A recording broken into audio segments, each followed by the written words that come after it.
Good afternoon, everyone. In this video, we'll go through the activity after our limit down in the markets yesterday night. So after we had our limit down yesterday, I sent this note out to all of our members, our futures members. So this went out at Sunday night, 3/8/20 at 9:30 p.m. Pacific, in which you can read the full note. We gave you ideas of how to play today, but the most important part that we want to call out is the idea that we said not to park orders, but instead wait for price action around the edges, and then use our edge signal indicator either on the 1 minute if you were looking to be super aggressive, or 3 minute, which was a little bit more cautious to try and participate in these markets. So using that, we'll go through the activity that took place today. We'll do the same thing we did last week, which is go through a step-by-step walkthrough of each market during this high volatility phase, the trades that set up, the trades that did not set up, all of it.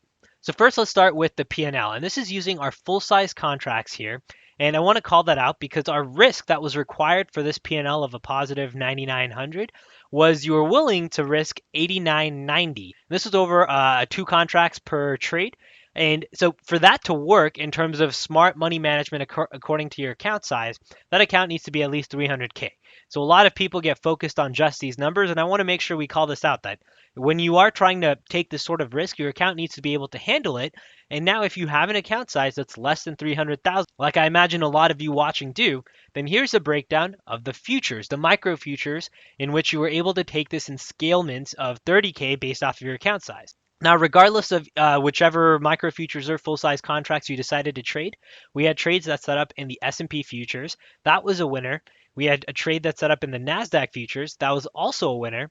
We had a trade that set up in the Dow futures, which was also a winner. And then 2 trades on the Russell, and once again, one was our loser, which happened to be the second one, which is an opportunity to get long.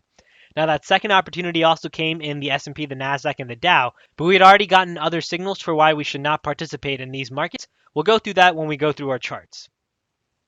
Let's start by taking a look at the S&P futures. Now, if we start by taking a look at our morning test, which is usually how we start every single morning, that morning test wasn't all that useful today. Using our Doomsday Aggressive Volatility Box, we had essentially gone through our Volatility Box almost in that first 3 to 6 minute period, given that we had limited down, and this was the first trading activity, real trading activity that the market had an opportunity to experience. So that first hour test was really not all that useful. It was that next hour in which we had an idea of whether or not our boxes were being respected. So if you use this first test to really just use your means to sit out the rest of the day, that was perfectly valid as well. Now, for those of you that were looking to trade, the aggressive volatility box is the one that we got the sign that was being respected in that next hour. We had our first opportunity to get short as price slammed into our cyan lines. Now, using the note that we sent to all of our members yesterday, we were looking for a breach of our cyan line, which we got here, and then B, an edge signal indicator, which we got here, before we ended up hitting what would have been this target, right? Which in the case of the S&P, for this trade in particular, was 24 points. We were looking for the S&P to give us an opportunity to enter once again after getting this edge signal before we ended up hitting 24 points in the opposite direction. Now, if we take a look to see what happened, we had our edge signal arrow indicator. You then had a retest at that cyan line, giving us our second entry, second chance to get in. This time, when price was moving on its way down, you had our second edge signal arrow indicator populate before we had a really nice flush down lower. So we saw the markets really start to react on that news, and that for us across the board meant winning trades for our short positions.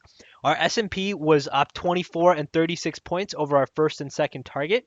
If we look at the same pattern in the NASDAQ, we had a very similar opportunity, which on the NASDAQ was 77 points and 125 points. The level of risk that was entailed for the full-size contract here was pretty significant. If we move on to the Dow, very similar pattern, had price breach our cyan line, then got our edge signal arrow indicator, had a retest at that cyan line or better.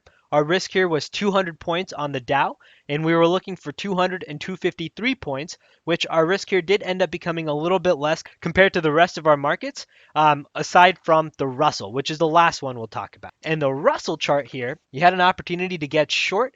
We had our edge signal. You had a retest. We did go further deeper into our clouds compared to the rest of our indices, but we still ultimately had our nice flush move down lower, with our first contract hitting our first target of 10 points, and then our second contract was 12.6 points at our gray dash target line. Now, once we hit our targets across the board, we were looking for a reversal opportunity, a reason to participate in the long direction. Almost across the board, we had broken outside of our aggressive volatility box. We had still not received an edge signal arrow indicator, so this was then our sign to switch on over to our conservative doomsday models, which do a better job of containing the volatility, at least that we were currently facing. Now, we'll start with the S&P once again here, but using our conservative box, our risk here was much lower. In the case of the S&P, that was right around 10 points. And we ended up making that same 10-point move once we got that edge signal arrow indicator before we had an opportunity to enter at the cyan line or better. We had the arrow print here. If you happen to be on a 1-minute chart, then you were able to catch this trade. We were still using a 3-minute chart, so if we come to a 1-minute chart, you had price action fall into our conservative volatility box. You had the edge arrow signal, you had an opportunity to enter at the cyan line or better, and we had that quick 10-point follow through right here. So this trade was a winner if you were on that 1-minute super aggressive chart based off of our note. We were on the 3-minute, so this was a missed trade for us. Same thing happened in the NASDAQ. If we scroll down here, the NASDAQ also gave us our edge signal arrow indicator just a little too late by the time we had already hit what would have been that T1. And if you come down to a 1-minute chart on the NASDAQ, then you can notice that you did in fact have an opportunity to get in, right? Price hit our volatility box. You then saw an edge signal using the 1-minute indicator. You then had an opportunity to get back in at the cyan line before what ultimately was this nice move up higher in which you ended up hitting the target, the first target for the NASDAQ, and then getting stopped out of the second one at break even. Now, this pattern was true across the board, right? The one place where it wasn't true, which is where we'll focus, is the Russell. The Russell gave us an entry on the 3-minute chart, right? We had price action hit our volatility box. We then had even a 3-minute edge signal indicator go off before we ended up hitting our first target. Had an opportunity to get back in at the cyan line or better, but we didn't see the follow through we were looking for. So the second trade on the Russell was a stop out for us.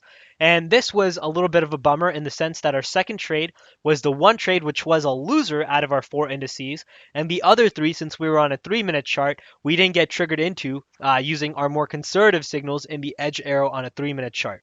Now, those of you that did end up taking advantage of that note and playing this off of a 1-minute chart, you had an even nicer day than we did since you had those 3 positive winners.